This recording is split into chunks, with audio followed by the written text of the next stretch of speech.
Hello and welcome to the Gooner Talk, back again with you guys for another show. First things first, I hope that you can hear me. I'm relying on the chat box to honestly tell me whether, first of all, that you can. That is my priority because we have had audio problems galore in the past 12 hours. Yesterday evening, we recorded the preview show, which I'll talk a little bit more about in a second. And Gabriel Compressor had a moment. You know the bit in the game against Forest where Gabriel passed it straight to Lingard in the box? Gabriel Compressor did exactly that same thing. And we had to use the backup Roda Holding to come in and play the game, unfortunately. But great news from the sounds of the chat box. Chat box doesn't make sounds, but what I'm seeing in the chat box is positivity that Gabriel Compressor has made a full recovery and that you can indeed hear me absolutely fine and loud and clear, which is fantastic. So no Roda Holding this morning. Gabriel Compressor is back and ready to play.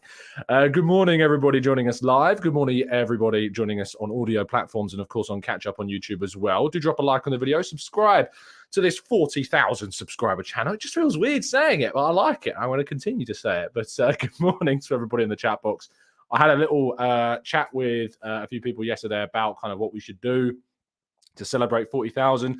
And the general consensus was to not celebrate 40,000, but instead, when we finally hit 50,000, which could be summertime next year, maybe, who knows, we'll see, that we do a live show in London somewhere, we get an audience, we do stuff that way. I think that would be great. So I think that would be a better thing to do when we hit 50,000, whenever that happens. So if you want to see a live show, if you want to come along and you're local and you live London-wise, or you can get to London next summertime, subscribe and help us get there, because that's what we're going to do when we hit the 50,000 subscriber mark. Very much looking forward to that. Should be great. Anyway, good morning to everybody joining us live in the chat box. Hope you're doing good and well. James, good morning to you.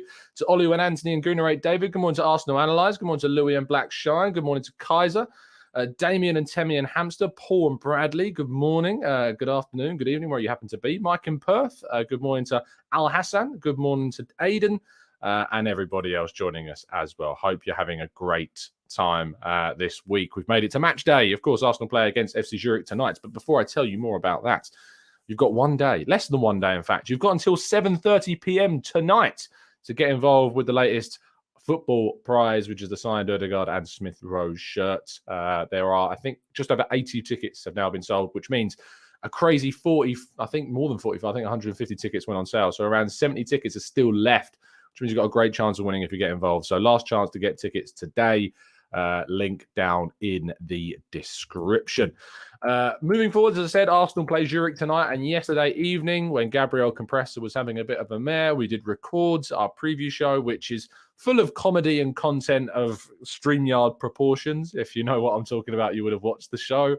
I was joined by Paul and Dom to have a good chat about tonight's game, where we think things could go, who might play, who might not play, and what we can expect. So if you haven't yet watched that, it is the last upload on the channel. And thank you to the people that are tweeting me saying that they hate YouTube's new look. I agree with you. I don't like it. I don't understand why when you click on a channel and you click on videos, it only shows the videos that have been uploaded, and you have to actually click on a live tab to get all the live uploads. So for those of you that are clicking on the YouTube going, I can't find anything, click the live tab. All of the shows come up there. I do always leave the upload part on the homepage as well, so you can see the latest uploads, but it's so frustrating. I don't know why YouTube decided to change the way they did it, because it's really hurt live channels like this.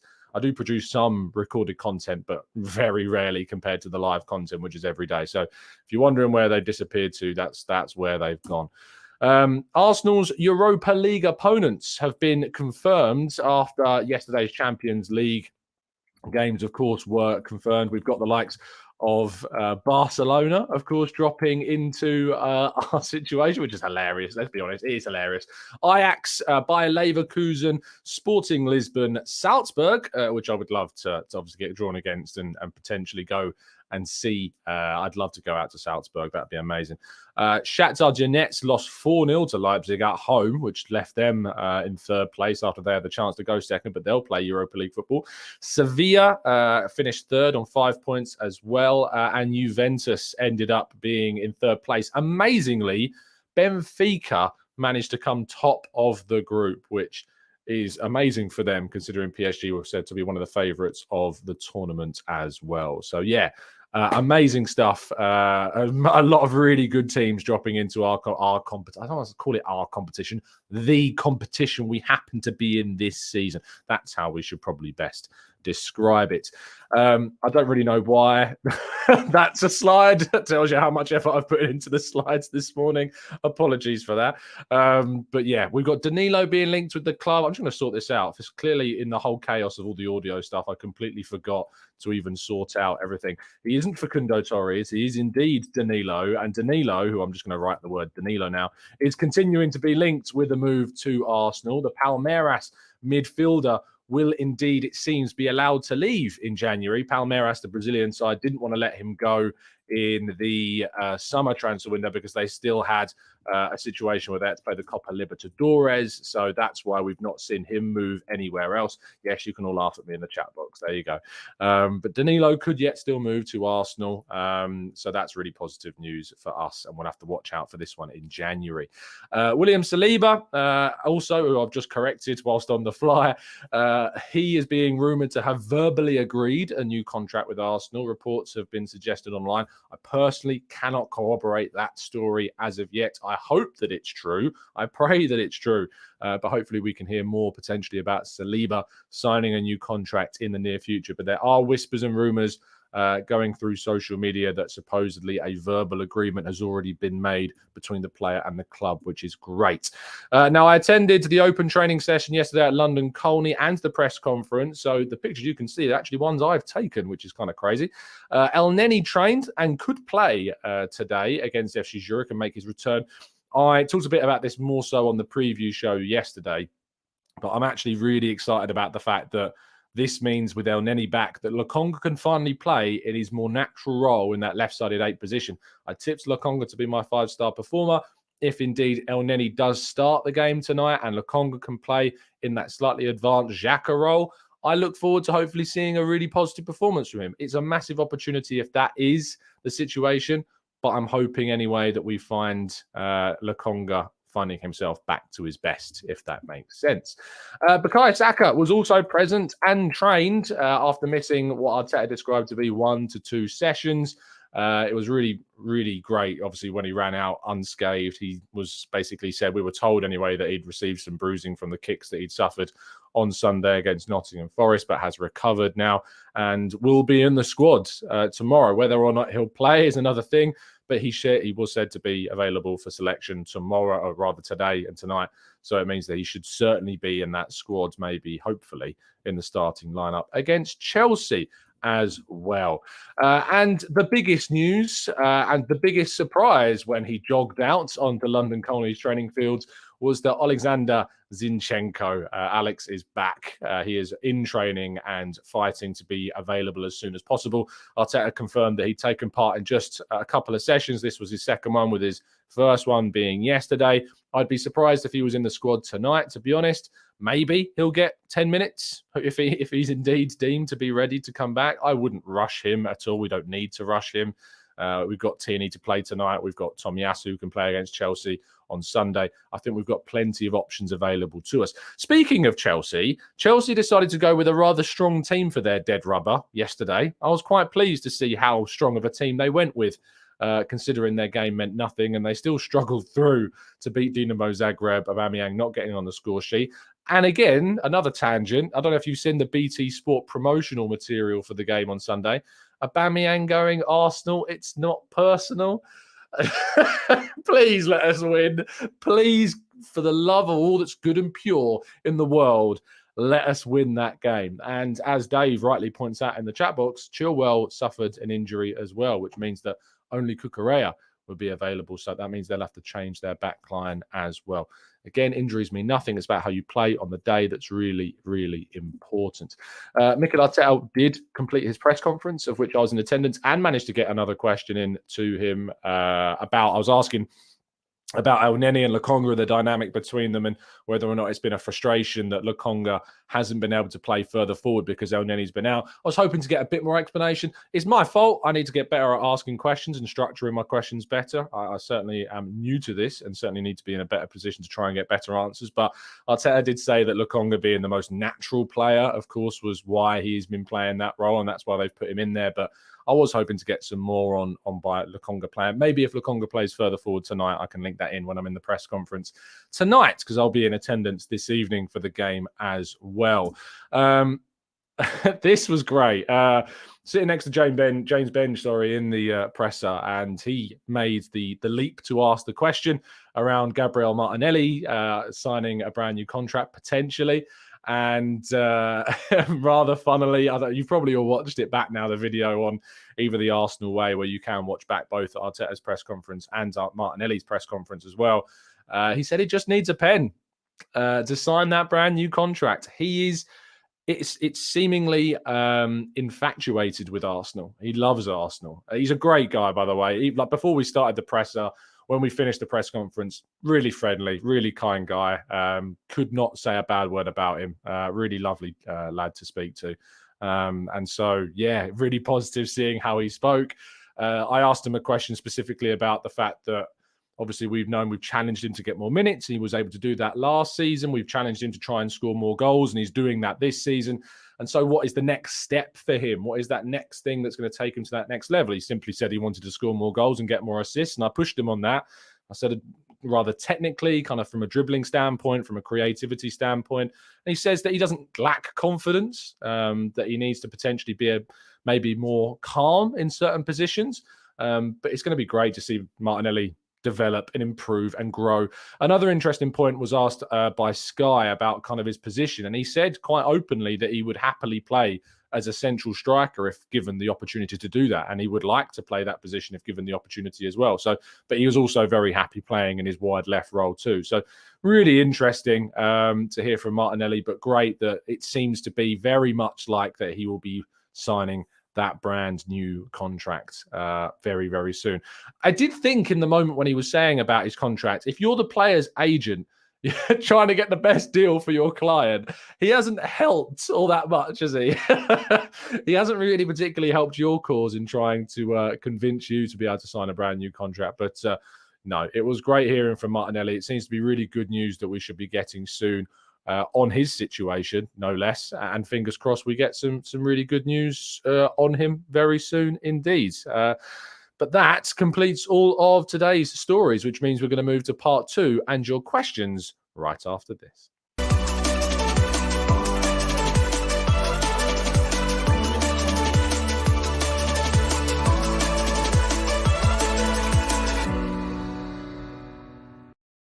Okay, let's jump into the chat box and see what you guys have been chatting about. I think I did see a few questions pop up whilst I was talking through all of the stories. Let's scroll up a little bit more to see if I did indeed miss anything.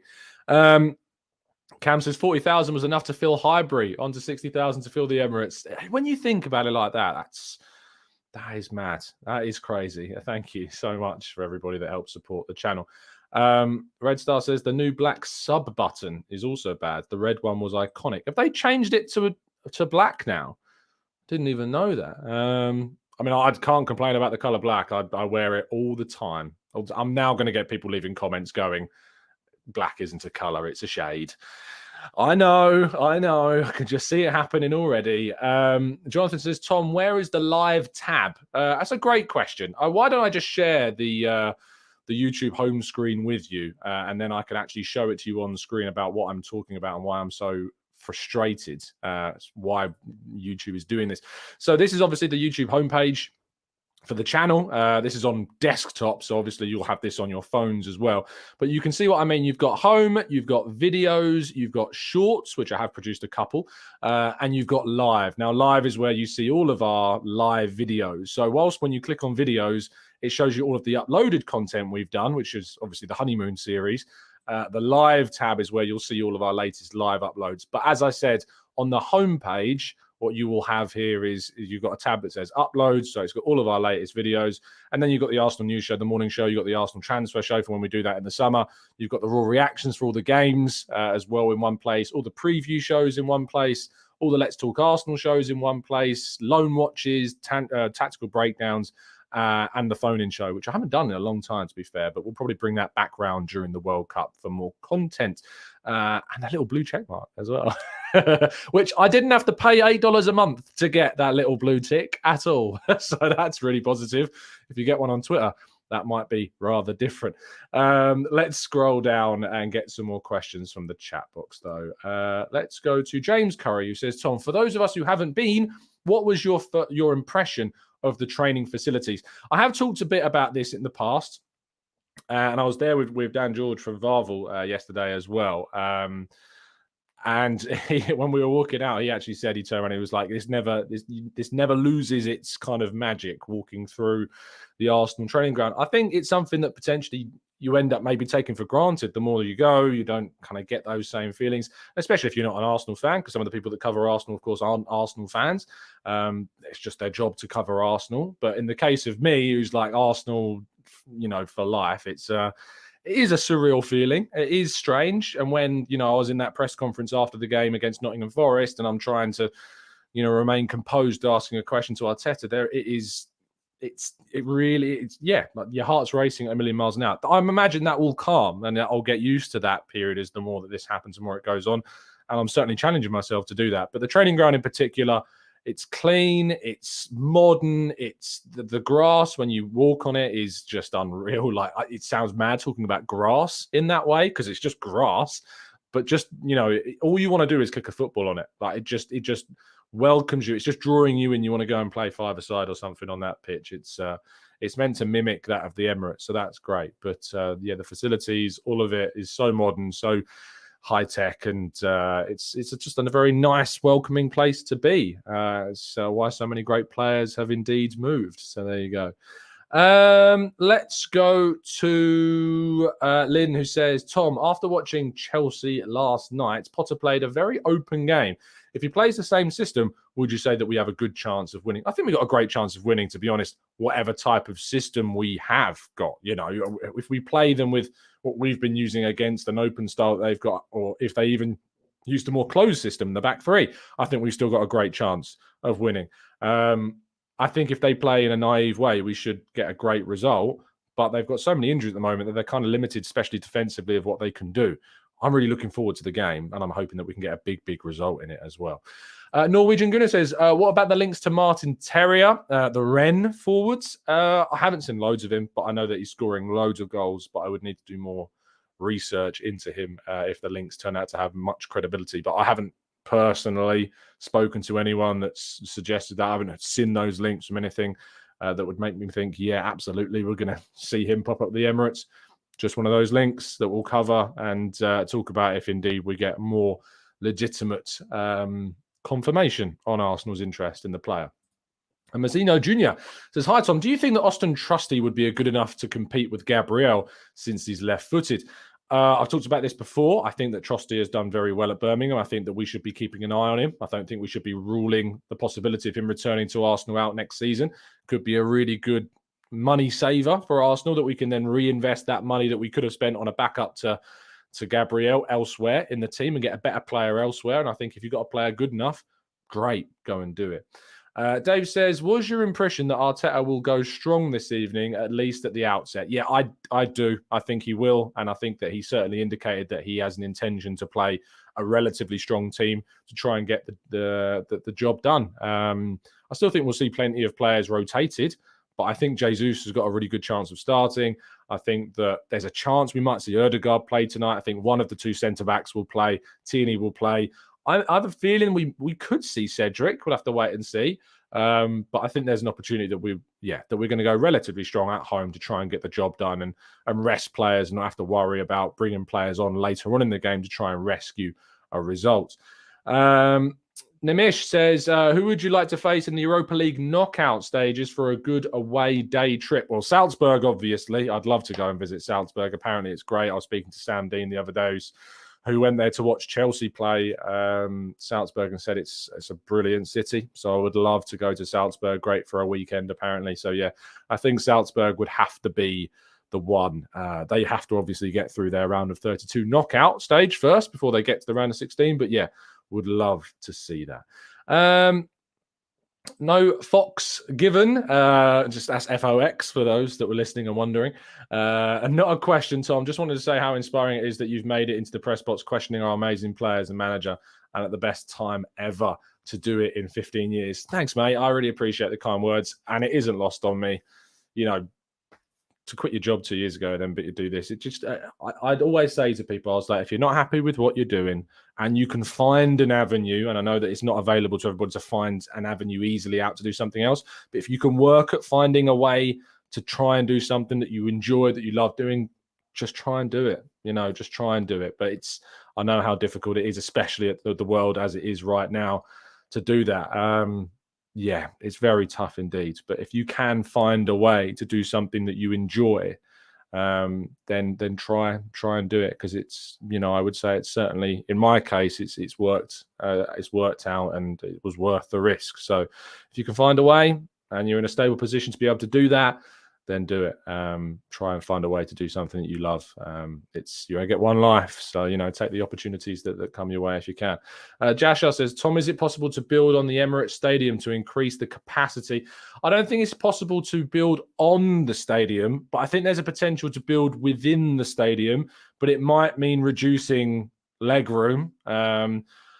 I think there was a decision made to not add a certain number of extra seating into the stadium so they could then enable the stadium to be more comfortable for those in there. But, if Arsenal get to a position where they are competing for titles year on year, if they are competing in the Champions League year on year, then there is going to be discussions around, the stadium and the development of the stadium and what they can do to the stadium. But it's not like one of those old grounds where you have 4 stands that are connected by the little side, the corner parts that have now been built at most stadiums. It's not as easy as to just take those down and make them bigger like they can do at Anfield, for instance. The Emirates is a bowl, so it's very, very different. It's very difficult to be able to do that in the same way. There's no doubt in my mind, though, that the Emirates absolutely needs to be refurbished. It needs to be improved. It needs to be modernized and brought forwards, because it does feel very 2006 still in a lot of areas, and it still needs a lot of change to happen to it as well. Mad, thank you for the kind question. The 10-year anniversary was good. I should stress, because some people were saying, hold on, you only got married this year. It's the 10-year anniversary of me and G being together. So it's 10 years have not passed in the space of a couple of months, but it was very nice. Thank you for asking. Olu says, in response to Elliot's put a question, do you think Elneny's return precludes us from finding a 6 in January? I hope not. I don't think so, but you never know. And Ollie's replied saying, I would rather wait to the summer to get a top-class number 6. For what it's worth, I would rather Elneny than Douglas Luiz or Danilo until the summer. Wow. So you prefer Elneny over someone like Danilo? I would recommend going watching Danilo. I think there's a really, really fantastic player there, and I think he would offer us a lot more than Elneny currently offers us. But I agree with you regarding Douglas Luiz. If you'd have said to me that you can keep Elneny till the summer and sign someone great, or sign Douglas Luiz in January and then potentially miss out on someone great in the summer, you obviously lean towards Elneny. I think that's the obvious choice for Arsenal to do. Let's go to Livy, who says, this stadium talk makes me feel edgy. The last stadium build brought a slump in results. Yeah, it did bring a slump in results. Like financially, it absolutely did undermine our competitiveness in a league that contained teams that suddenly had massive investment. They didn't foresee Chelsea and Man City being the teams they are when they made the plans to build the stadium. And so therefore, it's kind of been undermined what their plan was. And we have seen definitely, we are still coming out of that period. I mean, we are starting to only really see the genuine recovery from the building of the stadium. And we need to make sure that we improve upon that. Nav says, are you doing an advert today? No, I told you NordVPN was for 2 weeks. They were very, very supportive. They helped us upgrade the channel, improve the infrastructure of the channel greatly. Maybe they'll be back. We'll have to wait and see. But there's more stuff to come on the channel. Don't worry. We're that there's always things being explored, and I'm looking forward to seeing where the channel goes. There's things in the pipeline, though, so don't you worry. Isoa says, is there need for a different type of forward player to switch the style when the attack is suffering? And Isoa, I think what this points to specifically is that one of the reasons why we've missed out on Emil Smith-Rowe, we've really missed out on his variation to the outright wingers that we have in Saka and in Martinelli. I know we have Vieira, who can play in a wider role, but Smith-Rowe's a lot more direct. He's a lot less creative than, say, Vieira. He's more direct, wants to score goals and play in that kind of style. So I think we've missed Smith-Rowe, and I think that leads into your question. Regarding the potential variation in a striker, so your classic plan B, Fernando Llorente, Marouane Fellaini, who wasn't a striker, but certainly came on and played there for Man United at times. These types of players, I don't know whether or not it's the right thing for Arsenal to go out and buy one of those just for the sake of buying a plan B striker. What does it add? Should we be in a position where we're going to need one of those players and we have to invest in one of those players? I think that you should, if you can, look to bring in, say, a youth option that's of a varied kind of variety. Doesn't make any sense, you know what I mean? Of a varied style. We had Nikolai Moller. We sent him out on loan. He's very tall. He's meant to be good in the air, but quality-wise has not been good enough, and that's why he's not really proven himself a Victoria Cole last season or Den Bosch at the end of last season or this season so far. So it's difficult. I don't know whether or not buying a plan B is really the right pathway yet. So we'll have to wait and see. Doom and Gooner says stadium upgrades don't need to stop at seating, not just the match-going fans, maybe a box park-like venue nearby for fans who can't get match tickets. That's actually quite a cool idea. Obviously, when Arsenal were in the FA Cup final, they played the FA Cup final in the Emirates. Now, I think it'd be very difficult to kind of erect a situation where you've got like extra seating and screens, and I don't know what it in terms of licensing, if that's possible. But I suppose if you can view football in pubs, I don't really see why that would be a problem. But selling tickets is different. Selling tickets to watch games is the broadcast on different channels is, I think there might be obstacles from a legal perspective preventing that. That's just off the top of my head. I'm not an expert. That's just me theorizing. So there you go. Let's go to Mohammed says, hi, Tom. Why do most journalists ask silly and repetitive questions in the pressers? Most of the time, why not ask important and strong questions about our squad and plans to strengthen compared with our rivals? I think that why you think that it's frustrating seeing the questions being asked rather than seeing questions get asked about our squad, there's a number of reasons. Firstly, I don't think necessarily it's a silly and repetitive to ask what the team situation is. And I think that questions are asked because they have to be asked. Some questions absolutely have to be asked, like if they're the latest on the team, the latest on contract situations, because if there's an opportunity to get information in that way, then go and do it. Also, you have to remember the fact that, we are, in a sense, invited to press conferences. We are invited to be there. And so you have to have a level of, you're not going to go in and start asking, really invasive things like that. Otherwise, why would they want to have you back, sort of thing?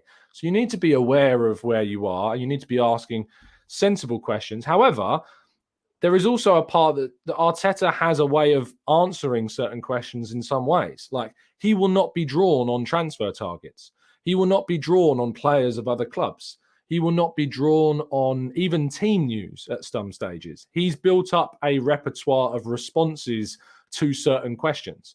Now, those questions still have to be asked because, like in the case of Bukayo Saka yesterday, we found out that he was indeed available. We found out that Zinchenko's returned, things like that you have to ask. And when Martinelli was being asked about his contract, he gave great answers about his contract. So those questions have to be asked. I think potentially, Mohammed, you're underestimating the situation sometimes. And if you ask certain questions, he isn't going to give you an answer because he doesn't have to.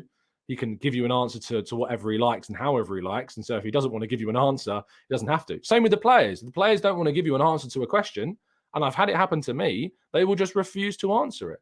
So it's down to the journalist to try and ask a question that's going to try and get the best answer possible. And you might think your question's great, and not get an answer. Like after the game against Nottingham Forest, James Benge at CBS asked about whether or not Saka should get more protection from referees, which is a completely fair question and certainly one that I would want to know the answer to. And Arteta just simply went, that's a question for them. Like, he just shot it down. So even when you think you got a great question or certainly one worth asking, you never know whether or not you're going to get the answer that you want. So it's a challenge coming up with good questions. But it certainly isn't a challenge of making sure that you ask questions when you're aware of your surroundings and aware of where you are. I think that's very important. So it's certainly an area of my kind of career that I know I need to work on. It's an area of development that I need to improve on, is my question structure. I need to make sure that I get better at it. But that only happens by doing it more. So the more I speak, the more I ask questions, the more I go to the mix zone, the more I do those things. Hopefully I can get better at them. Hopefully I can get better answers and stuff like that. So I think hopefully that provides some questions. Let's go to Mad says, I bet so many journalists have the same questions, and when someone else asks that, you must go, oh no, in the most polite way. Yeah, obviously that's going to happen. There's lots of people in the press room. There's lots of people that want to ask questions, and you're going to have the same ones. So that's why it's important to have backups. It's important to have a question that you want to ask. Now, I try to think, I kind of know where I'm at. I'm very new. I'm very new to this environment. I know that there is going to be a lot of people that ask questions before me. And if I get to ask a question, it's a privilege to be able to do that.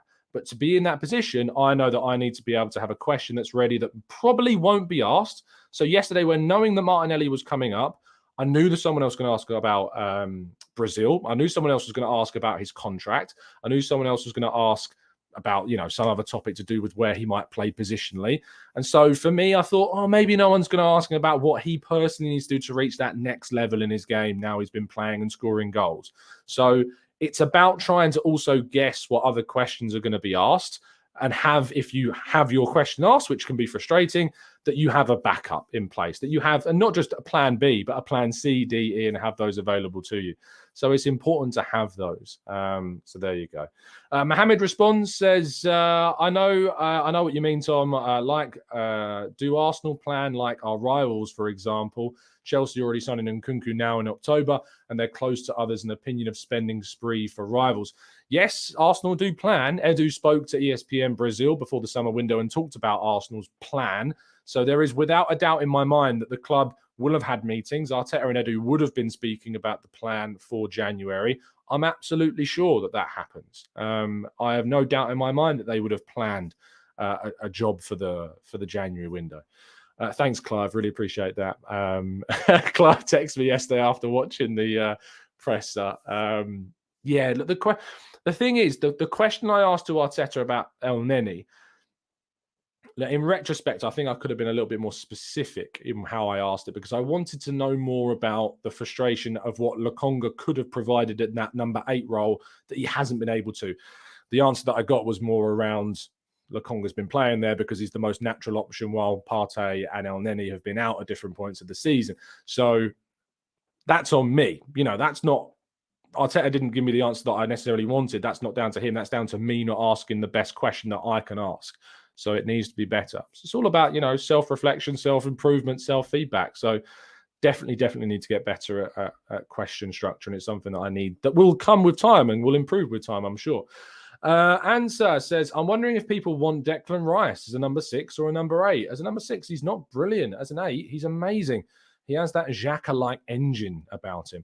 I think that, and, ironically with Clive in the chat, it's something that we've talked about on the channel. I know that he's talked about on the Arsenal Vision podcast, is that the idea of this 6 is kind of outdated.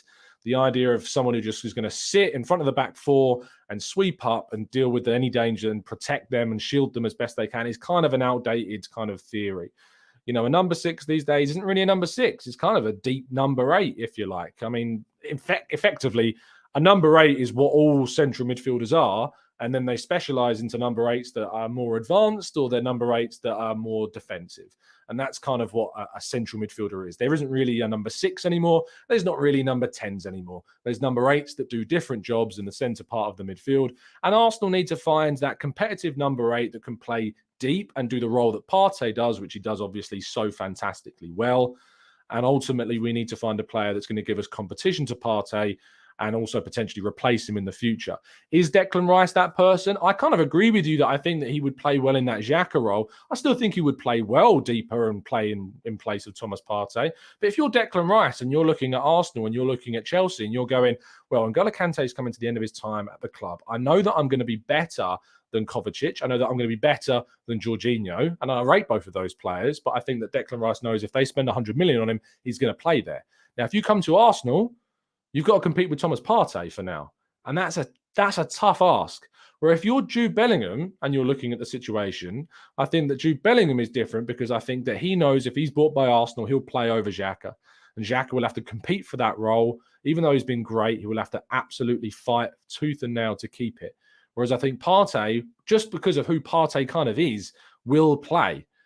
Bellingham, I think, has got a much greater chance of integration into the Arsenal team because of the position that he's kind of acclimatized to. And I think that role alongside Partey would be great. Imagine a midfield which contains Ødegaard, Partey, and Bellingham. Like that is goals, you know, and in both a theoretical and literal sense. So, yeah.